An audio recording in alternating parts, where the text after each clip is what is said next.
work for Stanley, he's not going to stop until it's exactly the way he wants it, right, wrong, or indifferent. How many films did Stanley make in his lifetime? Very few. He took a long, long time between the films. He was obsessed with those films. Stanley always admired Woody Allen for turning out every year a new film. I mean, it's wonderful. He would have loved to do it, but he couldn't. It wasn't his style. He was a man of such varied interests that he was always busy and went through sequential obsessions. I would talk to him sometimes every day, you know, and there were endless, endless interests. What he really wanted to make was a film about Napoleon, because Napoleon was someone he revered. Napoleon was one of the abiding interests of Stanley's life, along with extraterrestrial intelligence, the Holocaust, concentration camps, Julius Caesar, English place name etymology, and 3,000 other things. Stanley had a tough time keeping up with his interests. You know, it was a full-time job being Stanley.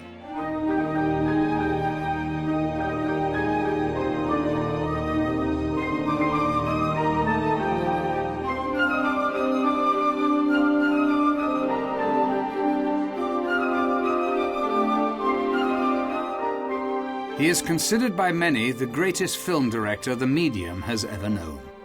Yet in a 45-year career, Stanley Kubrick's films number only a dozen. That he strove for perfection is well established. What is less known is that he lavished years of energy on several films that never saw the flickering light of the silver screen. The most famous of these, A.I, Artificial Intelligence, was made by Steven Spielberg with Kubrick's blessing. But there were two other films that came tantalizingly close to creation.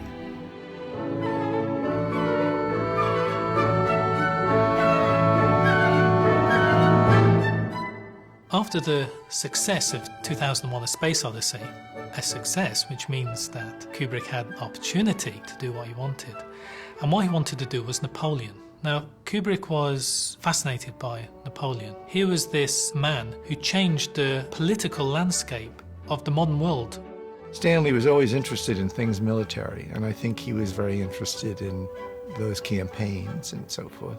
It's really interesting when he was talking about making his film of Napoleon, he describes these battle scenes as ballets, as violent ballets. And he has this image in his mind of choreographing violence even then. Kubrick was fascinated by this man, by what he did politically and culturally, but also personally. Kubrick wasn't just interested in the big fight sequences, the big wars. He was interested in what Napoleon did the night before. And usually it was paperwork, because you don't run an empire by telling people what to do. You've got to do the paperwork. And I'm sure that aspect of Napoleon appealed to Kubrick, who did quite a lot of paperwork himself. He compiled a screenplay, which is very interesting because it is not entirely about Napoleon as a military genius. A lot of it is about Napoleon's early days when he was in Paris and he was the protege of various other rich and influential people. And there's an enormous amount of sex in it, which is surprising. And the descriptions are all of these women with décolleté gowns and people having it off in closets and so on. And the battles, of course, take place, but it's not like a film like Waterloo. Bold, brilliant, and exacting, obsessed with detail. The phrases have been used to describe both Napoleon and the director who yearned to tell his story. Well, it's an easy parallel to make. I don't know if it tells us much about Stanley or Napoleon. Napoleon also had a technique among his staff, which was that he would rotate them in and out of his regard. So one week he'd have one favourite and he'd defer to this person and give them all the good jobs. And then the next week this person would notice they were pushed a little to one side and someone else was being brought in. And he would rotate these people all the time so that everybody was on tenterhooks and everybody was desperate to do what he asked. In fact, the thing you heard over and over again in the Kubrick unit is, "But what shall I tell Stanley?" Napoleon would have been a very, very typical Kubrick film. His downfall was self-inflicted. Now, he was a man who was enormously gifted for his job. colossally successful. From a small officer who came from a foreign country, namely from Corsica, and was trained in the south of France, he crowned himself Emperor of France in 1804. Now, this is just quite astonishing. And this man, however, in the end, was governed by his emotions more than by his intellect. And this is an old story of Stanley. This is this conflict between emotion and intellect. As with any Kubrick project, the first step was to accumulate exhaustive and meticulous research. He had teams going around all over the place, gathering up huge quantities of visual material, documentary material. He sent off Andrew Burke and his assistant to Paris to find actual artifacts of Napoleon. Andrew arrived with notable ill-timing in May 1968, at the height of the student revolution. So they're walking around in the streets with, cars on fire and police shooting at students and so on, looking for Napoleon's portable lavatory. So obsessive was Kubrick that Andrew brought back a sample of the earth of Waterloo so that wherever they recreated the battle, they could do it with exactly the same colour earth. He bought thousands of books in every language about Napoleon, everything he could find. Now, there's research and there's research. Now, Kubrick got it to a point where he had a filing cabinet full of cards, and on these cards were every day of Napoleon's life. He could pick a card and he would be able to tell you where Napoleon was, what he was doing, why he was doing it. That's the level of research, detailed research that he did on Napoleon. One of Kubrick's challenges in developing the project was realizing the enormity of his vision within the confines of a realistic budget.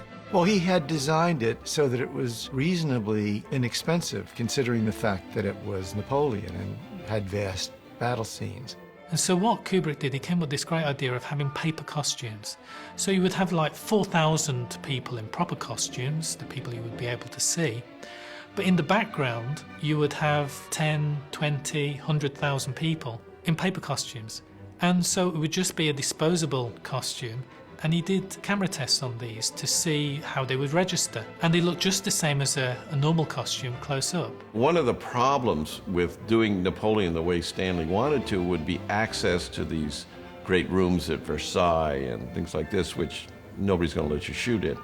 And so he realized that with the front projection, the technology we had used for 2001 for the ape sequence, he could use that same technology and be able to tell the story of Napoleon like it had never been told before. Because you could be there at the Battle of Austerlitz, you could be there in the Hall of Mirrors of Versailles. So he was very excited about that.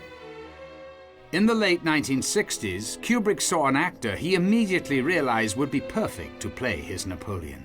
He called me like he does many people out of nowhere. I didn't believe it was him on the phone. And as he is to almost all other people, very flattering and very nice about your work, and, still being Stanley, he wanted to make sure I could speak other than as a Southerner. He had seen Easy Rider, so he had me read something from a play and put it on tape, make sure I spoke regular English, But the problem was that this went on too long, and some other people had the idea of doing films about Napoleon. The film was pulled by MGM because the Rod Steiger movie, Waterloo, not a bad film at all, was not really as successful as the studios had hoped, and MGM then didn't want to proceed, and the film wasn't green-lighted. We had an enormous amount of pre-production cost already in it, but not the rest. And so Stanley was very, very disappointed. He was really quite depressed for a few days, but, life has to go on. Then the question, of course, arose, well, why didn't Stanley just do it? It's public domain, for Christ's sakes. It's Napoleon, so MGM can't own Napoleon. But he could never do it again, because if he tried to do it at Warner's, for example, MGM would come after Warner's and Stanley and say, hey, wait a minute, you're infringing upon our story. And we'd say, no, this is another screenplay that Stanley wrote. And they'd say, yeah, but Napoleon's Napoleon. You can't get the guy to do it twice. And there would be no way, because his concept was so brilliant and so much a part of his enthusiasm for doing it, that he could not do another version that would be satisfactory to him. So it just languished there. The thing that does strike you is how much Barry Lyndon was to become, in a way, a summation of everything he was thinking in those days. This very hieratic form, this very slow, even, adult way of making films, this long looks at things, slow movements. You know, all that stuff that you can see in scraps in some of these other movies, it all comes together in Barry Lyndon. Though he would return to Napoleon on occasion in the coming years, Kubrick never got the film as close to production as he did in the heady days following the release of 2001. In the meantime, he continued to develop a number of other projects, including what he hoped would be the definitive film about World War II and the Holocaust. Stanley would have loved to make a film about this topic. You know, it was an important topic, the Holocaust and the whole Nazi period. I'm not sure that even Stanley could tell you why he wanted to make a film about the Holocaust. I mean, beyond it's interesting, it's dramatic, it's shocking, it's awful. It had always fascinated him. I mean, what happened in Germany in the 30s and 40s. And this is a kind of theme that's sort of also echoed in Clockwork Orange, that culture and civilization doesn't preclude savage, irrational behavior. He felt that he could make a very important film about the Nazis, the whole issue of that nightmare. So he looked around for an existing book, and he read a book by an American-based but Polish-born writer named Louis Begley called Wartime Lies. I gathered from what Jan Harlan told me was that Kubrick had always wanted to make a movie about the war in Europe. And he decided that Wartime Lies was the book that he wanted to use. I have always admired Kubrick as a filmmaker, just boundlessly. So when I was told that it was he who was acquiring the rights, I practically jumped up for joy. Kubrick determined to call his film The Aryan Papers, a reference to the documents sought by Jews in occupied countries to avoid internment. The theory on which Hitler and the Nazis proceeded was that there was the Aryan race, of which they were the splendid examples, and non-Aryans, such as Jews, were a vermin-like species that, as was finally decided at Wannsee, should be exterminated. So if you got papers to establish you as a non-Jew, the point was really to establish you as an Aryan. Aryan Papers is about a Jewish boy and his aunt trying to survive in Nazi-occupied Poland during World War II. It's a film about survival. Kubrick liked to do films about people in extreme situations, people making life and death decisions. For the key role of the young boy in his story, Kubrick chose Joseph Mazzello, fresh off his co-starring role in Steven Spielberg's Jurassic Park. I think that the first time I remember Aryan Papers being talked about was on the set of Jurassic Park. What happened was Stanley Kubrick saw Radio Flyer, which was a movie I did when I was 7, my first real big movie, and from that he was really interested in me. For the role of the aunt, Uma Thurman was an early favorite. Ultimately, however, Kubrick set his sights on Dutch actress Johanna ter Steger. He just rang me up one day and said, I'm starting preparation for this film. Could you come out and do some tests for 3 or 4 days? So I said, yes, of course, you know, what's it about? And he said, I'll tell you when you get here. And I said, well, who's in it? And he said, a young actress. I said, what's her name? He said, I'm not going to tell you. I said, okay. And I went out there and we did all these tests. He wouldn't tell me the name of this girl. He just wouldn't tell me. I finished up Jurassic Park and Stanley Kubrick wanted to meet me. I was flown out to meet him. I was flown out for my mom to read the script. She had read the script and Stanley came in and I remember most of the meeting consisted of him staring at me. He even commented at one point, he said, I'm sorry, Joe, don't feel uncomfortable, but I'm just looking at you.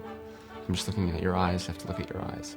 It was really important to him, I remember, to get a 3-year-old that looked like me.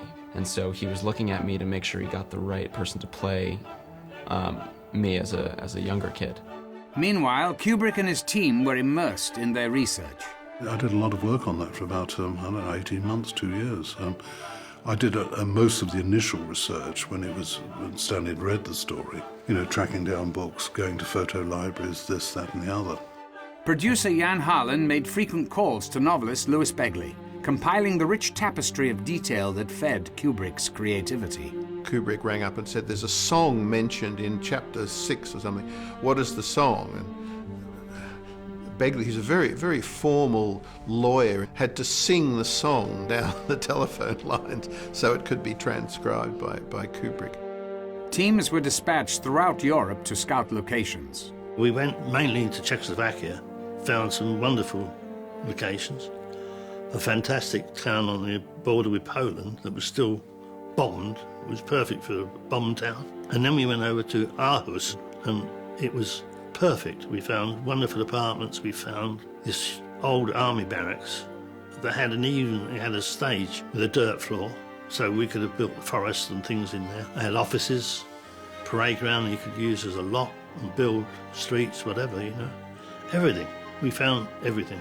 He began researching in Denmark, went to the Danish Film Institute, acquired enormous quantity of films of the period, documentaries and dramas, started looking for people to play in the material, brought in huge quantities of papers. The mayor of Aarhus, I think, wrote him a letter of warm appreciation at the expectation of a lot of work coming to the country, little realizing that Kubrick would never have shot there at all. He would have recreated it. We were as far as getting permission from the city of Brno to have the trams from the tram museum on the street for a weekend, to close the center city for a weekend and have Nazi flags hanging down the buildings and all this. As pre-production dragged on, Kubrick was in danger of losing his young star. The film kept getting pushed back, and I did another movie called The River Wild, where they wanted to darken my hair. And this is how close we were to really doing it, is that they wanted to darken my hair, and somehow his agent got wind of it and told him, and he called the production and said, you cannot touch Joe's hair. And so for a while after I was signed to do it, there were negotiations between the movies that I was doing and him. As with Napoleon, circumstances beyond his control forced Kubrick to abandon the Aryan papers and move on to other projects. Schindler's List came out. We had a similar topic, and Warner Brothers, Terry Semel and Stanley decided not to come, a few months or a year after Schindler's List with a similar film. We had been burned already on Full Metal Jacket because Platoon was ahead of us. And it was an excellent film, Platoon. So, normal moviegoers, they don't want to necessarily see 2 Vietnam or 2 Holocaust films in one season or whatever. So that was the reason why it was postponed. In fact, we got to the point where Stanley had to say yes or no to shoot the film. Suddenly, Anya, his middle daughter, got pregnant, and I said to Phil Hobbs, who I was with, that's the end of this film. Because Stanley would go nowhere without Christiana. Christiana would stay with Anya. So I said, we ain't going to do this film, Phil. We know we're not. But what put it over the edge, ironically, is that Jurassic Park came out. With Jurassic Park, Stanley Kubrick saw how technology had advanced, and he said, well, I think I'm going to do AI instead. Ultimately, Kubrick turned AI over to Steven Spielberg, focusing his own energies on Eyes Wide Shut. It was during the final stages of post-production on that film that Stanley Kubrick died on March the 7th, 1999.